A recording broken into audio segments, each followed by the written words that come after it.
A very different video today, but one that ties in with my love of books and stationery. This is a collection of envelopes and packages that have been waiting for me since I got back from Mexico. I ordered most of these about 2 months ago, and the postman was kind enough to leave me a little crate for all the things that he had accumulated in the office, or the sorting office, while I was away. So we're going to have a little bit of an unboxing. Most of these will be second-hand books. Some of them will be vintage books, because I know what's in some of the larger packages. And today I'm going to be using my Victorinox knife to unpackage or to open some of those parcels which are a little bit more difficult. Others, I think I can just pull the tape on the back of the boxes, and let's see what we've got. I'm going to unload them all onto the desk and then start to open the packages. I've got all the packages out. We've got 11 to go through, so let's see what we have. This one I will have bought from eBay. I do quite a lot of my purchases on eBay, but it's because I'm buying second-hand books. If I were buying new books, I would be going for something probably from Waterstones, which is local to me. We have a brilliant Waterstones here in Bradford. So that's the knife opening the first package. And I have got, oh, brilliant.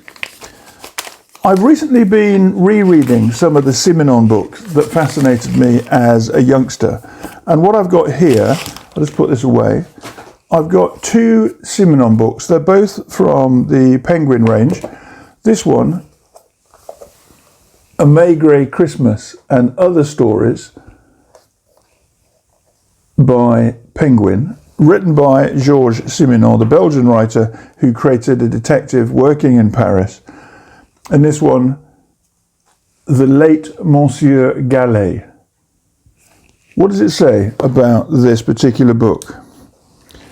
A smaller photo on the piano showed a man with thick hair, a salt and pepper goatee beard, wearing a jacket with poorly cut shoulders. The oval of his face was as long as the boy's. Another detail brought Maigret up short, and it was several moments before he realized that the man's lips, which almost cut his face in half, were abnormally thin. Investigating the circumstances around the death of Monsieur Gallet, Maigret finds that much of the man's life was a lie, the name he travelled under, and even his stated profession. More worryingly, his wife's haughtiness and his son's casual indifference to the death suggest that there is more to this family than meet the eye. Indeed, the death of Monsieur Gallet may conceal another crime entirely.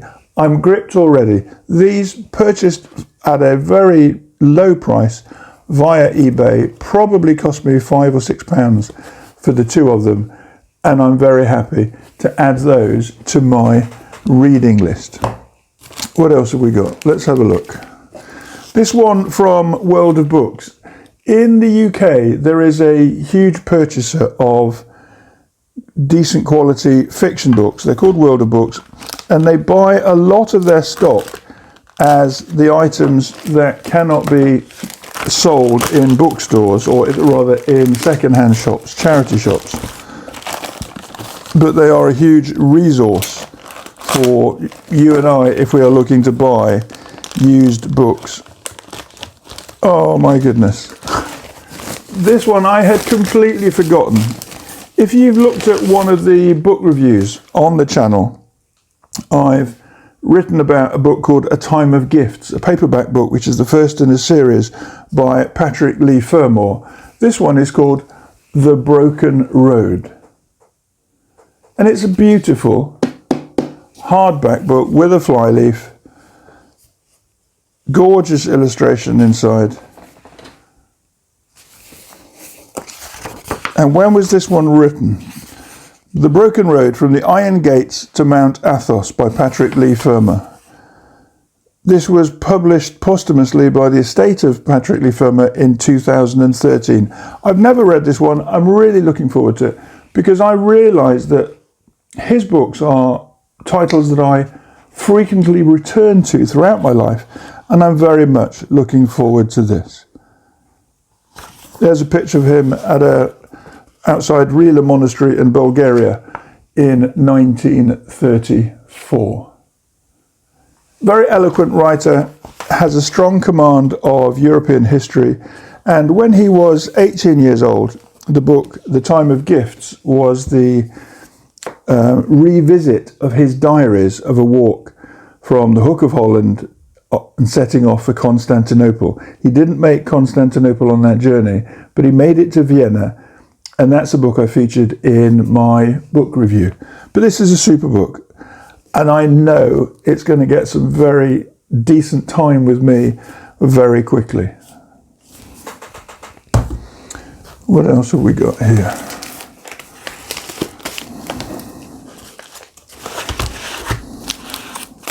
This one again, it looks like it's an eBay purchase. It's been sent from an individual.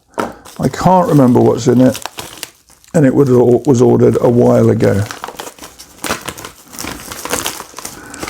Yes, look at this.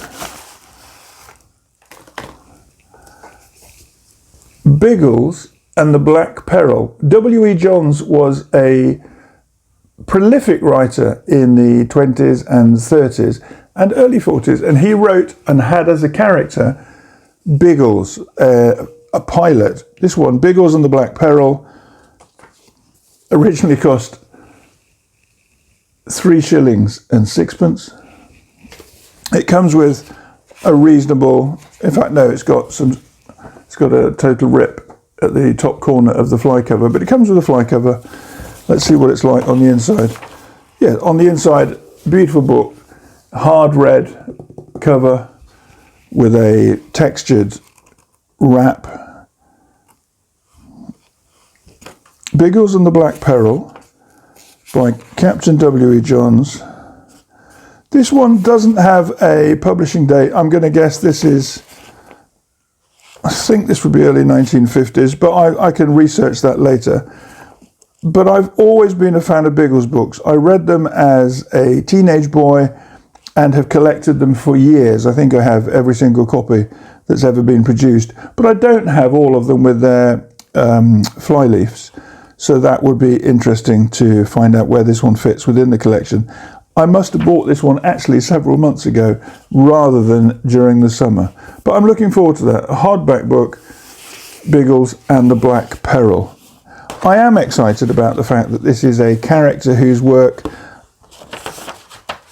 I have always enjoyed, and I think I'm referring to wejohns, the author, as much as Biggles, the pilot officer who features in all of these books. He is basically a detective within the Royal Air Force policing service, and his ability as a pilot is what allows him to get in to all the scrapes and struggles in the different places that he is sent to on his missions. All right, what's this one? This one's come from an organisation called Revival Books, which I think is a second-hand book platform. It's a bit ripped, the bag. In fact, I don't need the knife on that one because the plastic has ripped at some point in the delivery. I do remember this one. I was looking for some books which are about crime and the narcotics industry in Mexico, and some I've bought are non-fiction books and are accounts of various investigative journalists. This one is a novel by Smith Henderson and John Mark Smith, Make Them Cry. I'll show that up to the camera.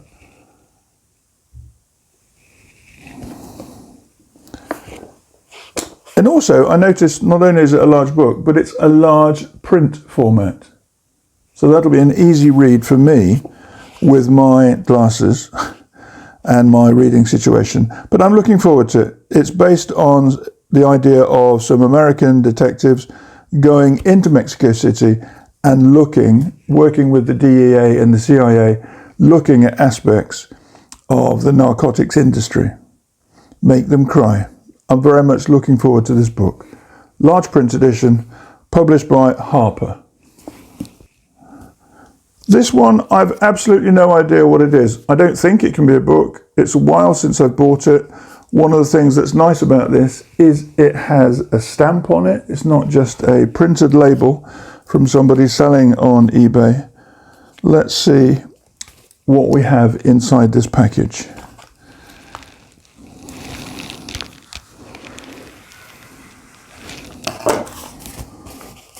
One of the joys of receiving mail, and I've always been a fan of it, is knowing that there are surprises on the way. Oh my goodness, how many years ago did I buy this? This is, yes, that's all that's in the envelope. It's a first day cover from a business, a small business I'm thinking, called Battle of Britain Books. And it says from Steve, who sold it to me, many thanks for the order. I'm going to open it very carefully and see what I bought, because this has many months of history behind my original purchase. I think I bought it last year. Oh yes. Goodness me, I did buy these a long time ago.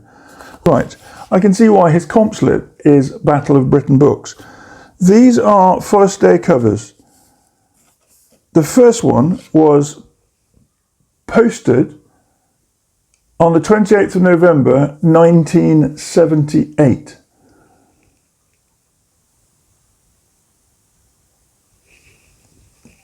And it was posted from Royal Air Force Bryce Norton. When I was a kid, collecting envelopes was a major activity. It was a hobby. You were either a philatelist and you collected pure stamps, or you went for first day covers.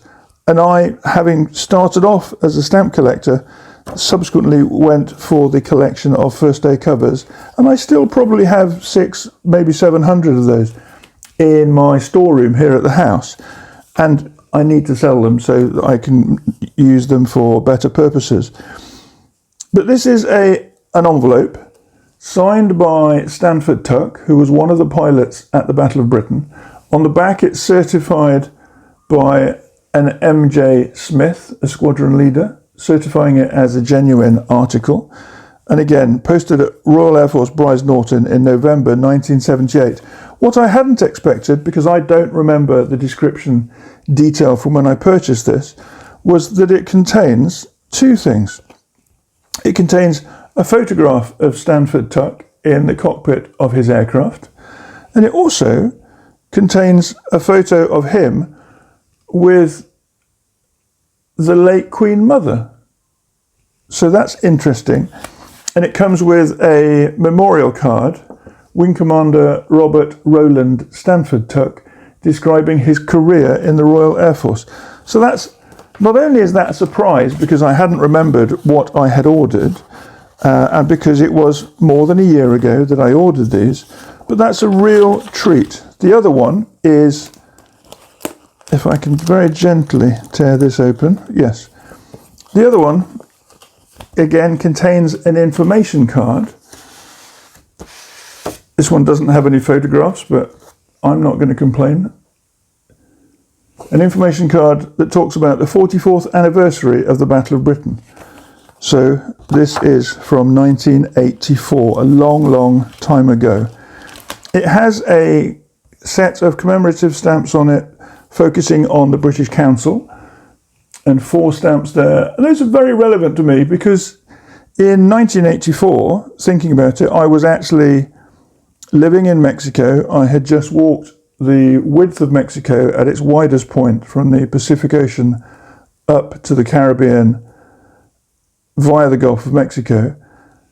And I had no idea this was printed at the time. But I finished my walk and met my wife about the date of this, the 25th of September 1984.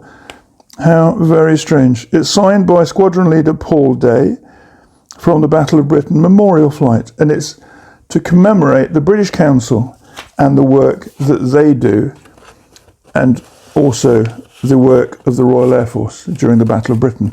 So 2 quite remarkable items here. I like the fact that they came to me in a protective cellophane envelope, so I'm going to put these back in there, but I'm delighted that I have opened them and done so on camera, And it's rekindled that memory of the love I had for the Battle of Britain. It was a huge, growing up, being born in the 60s, in any community where you lived, you were surrounded by men and women who served in the armed forces during the war. And we had our fair share of soldiers and sailors and pilots in our village. But I'm going to keep that very safe. I'm going to add it to the collection of first day covers that I have, but these are commemorative covers and those may actually get kept. This one, again, sent to me by World of Books. No stamp involved, just the franking label from a printer at their site. Let's see what we've got in this envelope. So again, using the knife to open this one because it's very tightly packed. Brilliant. I do remember ordering this one. Eric Ambler, Epitaph for a Spy. I recently read, and I mentioned it in another video, Journey into Fear by Eric Ambler, and an attempt on his life and his escape via a steamboat. Amazing book, pure thriller. This one I'm really looking forward to. Eric Ambler, Epitaph for a Spy. It's a vintage, no, it's not a vintage, it's a modern reprint of a Penguin classic. The foreword is by James Fenton. Let's have a look. This was published. This edition was published in 2009. The original was published in 1938, Eric Ambler. If you haven't read any of his books, they are very gripping. His output was prodigious, but in terms of the characters in his thrillers, he's writing about people that are somewhere between John Buchan and James Bond in terms of characters, and they're super readable. This one from a company called Awesome Books. We all like an awesome book.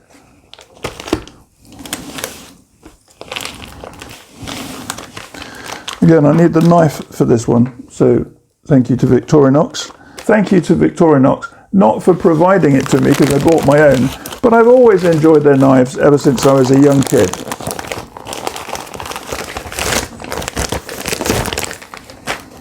Oh, excellent. This one I do remember buying. Again, Eric Ambler, The Mask of Demetrios. Another thriller story, something that you can really get into. This one's a little bit grubby. I don't know whether it was described as that on the description, but the inner pages are nice and clean, and I've got a book that I can add to my collection and enjoy it. It says, Robert Harris, the author, says, if you want to experience the feel of the continent in the 1930s, you will find few better guides. English crime novelist Charles Latimer is travelling in Istanbul when he first hears of the mysterious Demetrios, an infamous master criminal whose body has just been fished out of the Bosphorus. Fascinated by the story, Latimer decides to retrace Demetrios' steps across Europe to gather material for a new book. But as he gradually discovers more about his subject's shadowy history, fascination tips over into obsession, and Latimer realises that his own life may be on the line. And here's a comment by The Times at the bottom of the jacket blurb on the back cover. Not Le Carré, not Dayton, not Ludlam have surpassed the intelligence, authenticity, or engrossing storytelling that established The Mask of Demetrios as the best of its kind. Well, I love my Le Carré and I love my Dayton. Robert Ludlum I haven't read a lot of, but he was part of the reading lists that we had as teenagers, and I read some of his books. But those are big names for people who write great stories. The Mask of Demetrios. Let's have a look at what's next in this particular haul. This one oh my goodness, this is a year since I bought this one. Let's see what we've got.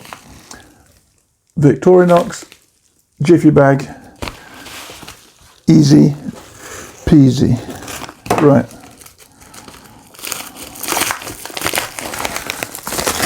Hardback books, vintage history. Let's see what we've got. I think I know what these are going to be because they're part of my addiction to books by Captain W.E. Johns. Biggles books. I've got Biggles in the Jungle and Biggles Fails to Return. If you look at this one, we can see that it's quite strongly sun bleached on the spine. someone has had that in their bookshelf and the sun has faded the blue very strongly. This one I bought off eBay. In the front we've got a very nice, actually, map of the Mediterranean around Monaco. And I love it when you have notes in the front of a book. This one, the book is Biggles Fails to Return. Jennifer Hawth, it looks like, from March Road in Hale in Cheshire. A house called Greenacres has written in her lovely little pink script with a crayon and coloured in the font of the book and title. This is my Hodder and Stoughton, Biggles Fails to Return. First printed in August 1943. Here is a piece of history. Look at the little illustration. Was this a trap, Bertie wondered. Well, it sure looks like a trap to me, but I will lose myself in this trap very happily. Look at the titles of these chapters and look at the images. Two pilot officers sitting perhaps with their squadron leader or the squadron commander saying, "Can Biggles return?" I love these books for the constant cycle of excitement, crescendo, a difficult situation which he has to escape from, he recovers, and he's back climbing again towards another crescendo in the story. A Biggles adventure. That's what these are. They're not thrillers, they are adventure stories. Where is Biggles?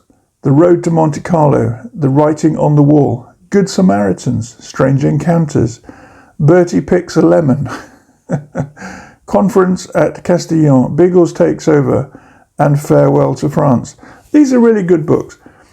I remember several years ago seeing wejohns' house up for sale at an auction, and it was a beautiful space overlooking one of the commons in South London. But it was a gorgeous house, and I loved the fact that he sat there using the income he earned from his royalties and wrote more and more Biggles books. So I've got two here from an eBay seller. Let me just check that. No, actually, according to the invoice, I bought these from Amazon Marketplace. Biggles in the Jungle, 1963, and Biggles Fails to Return, 1943. So 20 years apart. Beautiful colouring on this one, Biggles in the Jungle. But very different inside. Look at this. Look at the fading of the paper. You've got the oranging around where the sun has reached the book and almost soaked into and taken away the brightness of these pages. And this book is from 1963, actually the year I was born. And this one from 1943 with much better internal pages and always with the illustrations that are very common in Biggles books, and I think are one of the things that as a teenage boy carried me through story after story. But yeah, look at the discolouring on this. The page edges are almost orange, not quite as orange as the beautiful cover. The cover's in very good condition, so it's a bit of a mystery to me that has discoloured so badly internally. But Amazon Marketplace and two Biggles books, so I'm very happy with that. But I bought these. When did I buy these? Goodness me. I actually bought these. I didn't buy them last year. This box somehow has missed being opened since 2016. I bought these books 8 years ago. How that happened, I do not know. Let's open another book and see what we've got. This one, another one from Awesome Books. I think this is a recent purchase before I went home to Mexico. Let's use that handy little knife and open the packet. I do love opening packets. When I was a kid, I absolutely adored getting birthday presents. Oh, this one. I write articles on medium.com. Not very often, but several articles a month. I think I probably average no more than 5 or 6. And I read an article on there because you subscribe, you pay, I think it's a fractional amount, like $5 a month, and you have access to all this fascinating content from a vast range of authors and an equally broad range of stories and topics. I read an article on there by an Italian writer called Fabio Serpelloni, and I hope I've pronounced that correctly, Fabio. I recently subscribed to your channel. He had written a book called Any Language You Want. It's an 18-chapter book. It's what he refers to as a tiny book, and I'd never come across that concept before. I'd heard of mini stories, mini sagas, but his book, Any Language You Want, is a small format book, and it has 18 chapters which look at 18 very different ways you could approach the topic of language learning, and it takes as its foundation the concept that we all write differently, but we also all learn language differently. And it's a fabulous book. I read it again last week, and I've lent it to one of my colleagues at the workplace because he's interested in developing his French language skills. And having just read that book, I thought, borrow this book. In his article on Medium about writing tiny books, Fabio talked about the fact that he was motivated to do so having read a book by Derek Sivers. I'd never heard of Derek Sivers, forgive me, but he had a business called CD Baby, which was the ultimate mail order program, and he ran it for multiple years, had started as a one-man operation, then started recruiting staff, grew the business, and eventually sold it. And having looked at some of the articles or the videos by him on YouTube, he strikes me very much as a Seth Godin kind of character in terms of he is an influencer because of his critical thinking. And this book, and I'm going to show you the back cover first, Anything You Want, has a very unusual front cover. And this is what it is. Remember what we were like as kids on holiday, going down to the beach. What did we want? Kind of creepy, sinister, but also very funny if you go back to childhood memories of wanting to be buried on the beach. Anything You Want by Derek Sivers. Because I loved Fabio's book, I've purchased this one, and I'm looking forward to reading it. Again, this was an eBay purchase, and again, I got it through Awesome Books. But I'm really looking forward to reading it. It's a very short book. Let me actually look at the number of pages and the content within this.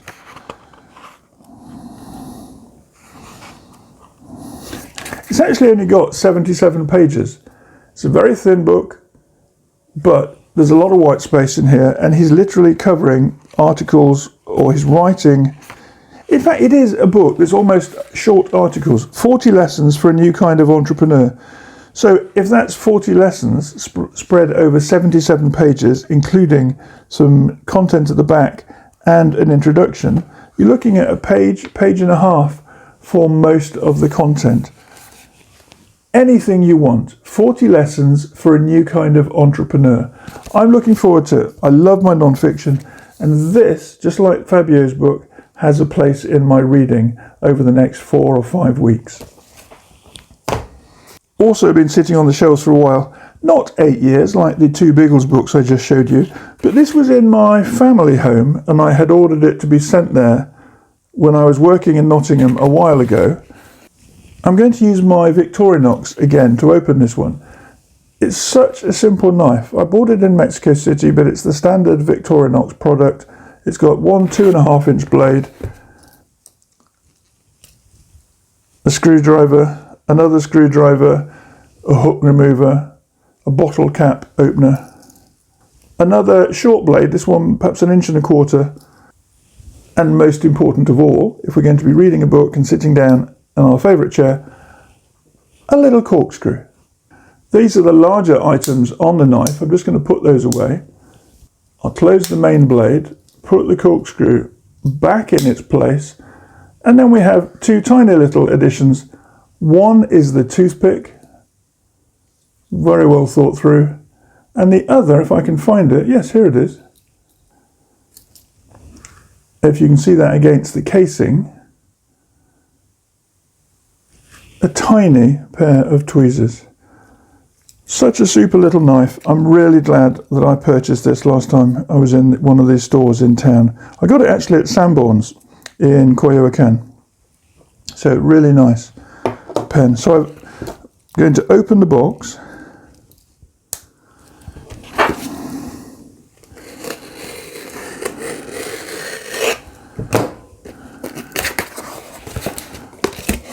And this is exactly what I was hoping for. For my home collection,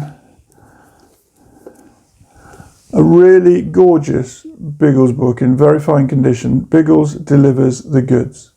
Hardback with the flyleaf, but a protected flyleaf in a plastic wrapper. This one looking at Burma and India for the story in terms of the inner pages.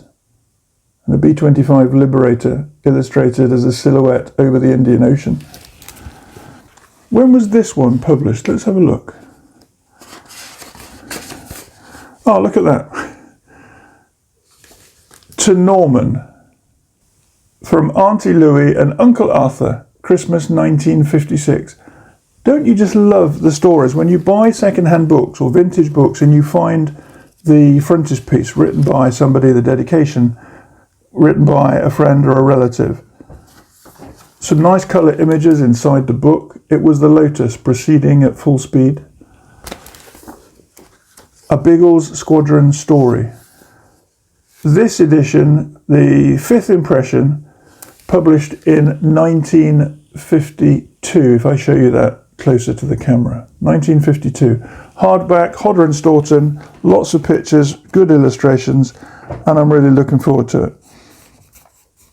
So we've got black on white pencil illustrations, but also some sepia as they move through the jungle in that particular scene.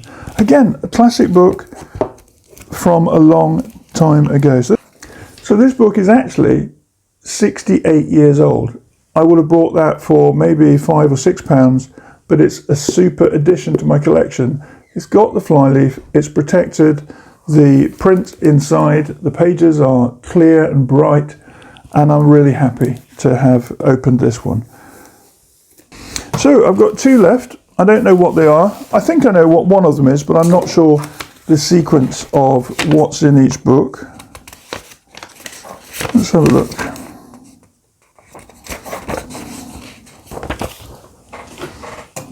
Which first?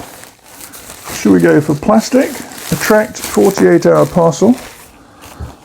Or should we go for, whatever is this one? Ah, this came in a jiffy bag. Right, so then it was boxed. So let's open this one first and see what we have.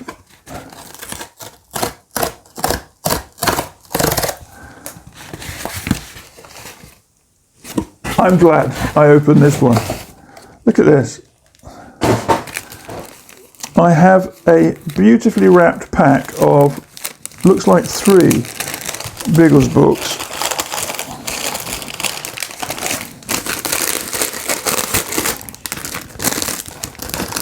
Oh, they've all got a flyleaf on them. Biggles Flies South. Biggles Air Commodore. And the third one in this particular set, Biggles and Co. Look at the output. These are by Oxford University Press. Look at the output. This is just part of his series of Biggles titles. And we've probably got almost 20 on the back cover there. But this selection, I've got some of these titles already, but this is a new addition to my collection. And these fill in the gaps that I was missing. So I'm looking forward to those. In terms of age, let's have a look. These are 5 shillings. I've got 1949, Biggles and Co. 1950 for Biggles Flies South. And Biggles and the Biggles Air Commodore, what price or what year is that? Again, this one, 1950. So 74 years old, in very good condition. If I take the fly off, There's some fading on the top of the spine here and a little bit at the top of the front hardcover. But I'm really happy with those. The fact that I've got all of them with covers and that completes my collection, I'm very, very pleased with that. On this one, doing a flick through, what have I got in terms of illustrations? So again, I've got very simple black and white images here. Somebody's lying on the wing of a seaplane and helping somebody out of the water. But I'm really, really happy with those. 3 books that go in my collection and complete a particular grouping of books by W.E. Johns. In a video a couple of months ago, I talked about some of the vintage books I'd been enjoying by Raymond Chandler, Graham Greene and Ed McBain, and I've been reading as much as I can of vintage detective fiction because I wanted to find a voice for the character that I'm creating currently. I think I know what I've got in this particular package, and I'm going to open it very carefully because I think this is a collection of books. Nothing like the age of the Biggles books that we've been opening today. But let's see. This Victorinox is making very smooth work of the cardboard boxes and the bag wraps today. Let's see what we've got with this. This one's beautifully wrapped. I've got lots of bubble wrap, so I'll be enjoying that later. Or if I find myself stressed after a week at work on this new contract, I can pop the bubble wrap and enjoy that particular process of relieving stress. Well, this is really well wrapped. Goodness me. Thank you, sender, for shipping these to me. Oh yes, look at that. I didn't know this. I thought these were going to be second-hand books. They're not. It's a vacuum-packed complete set of books in the Inspector Monty Alban series. What attracted me to buying this set of books was the idea that I could quickly read through somebody's detective fiction series about a small-town character and look at whether that would give me ideas. On the back, The Guardian says, and I remember this in the description of the set of books before I purchased it last month, both farcical and endearing, Montalbano is a cross between Columbo and Chandler's Philip Marlowe, with the added culinary idiosyncrasies of an Italian maigre. This is the police procedural genre at its most witty. The smells, colours and landscapes of Sicily come to life. Well, I'm going to be a little bit cheeky and I'm going to open this packaging very carefully using my knife, and that should give me enough leverage to open the set. Yes.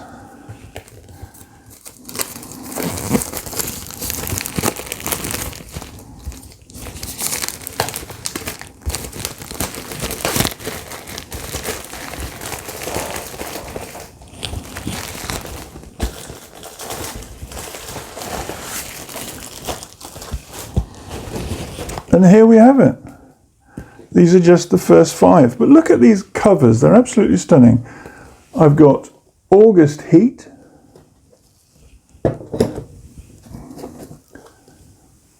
The Paper Moon. The Patience of the Spider. Rounding the Mark. And The Scent of the Night. Those are just the first 5. Others are Excursion to Tindari, The Voice of the Violin, The Snack Thief, The Terracotta Dog, and the one that I believe I read several years ago, and I remember the flow of the story, no pun intended, The Shape of Water. So I'm looking forward to reading all of these books. I think I've done really well in terms of what I've purchased and how much I spent. I couldn't find the pricing for those 3 Biggles books from the 1940s and one from the early 1950s, but the total of everything so far, apart from those, is £80. I've got 24 books for £80. Let's say I perhaps spent 15 on those. So for less than £100, £95 has bought me 24 books, and that will keep me very busy over the next 3 months in terms of reading, alongside my writing and adding to videos for the channel here, so that we can stay in contact and we can share this passion for books, this fascination with discovering stories and the characters in those stories. But I'm really happy I've got 24 books and I've added to my bookshelves. I've got a bunch of books going out in a couple of weeks' time to a friend who runs a bookstall on Chesterfield Market. Ed, always a pleasure to have books to give away that you can use and you can sell within your stall. I'm going to read these, I'm going to enjoy them. Some of them I think will stay on my shelf for the next year. Others I might simply hand away, share with other people over the course of the next few months as I work through them. But what I do know, it's quite precarious, that little stack, but what I am absolutely convinced of is that I will get great value and learning by reading the work of other authors, the way they have created and positioned their characters within the stories, and how they have given roles and adventure to their protagonists that we enjoy, you and I, as the readers. I hope you've added to your books recently, and I wish you happy reading.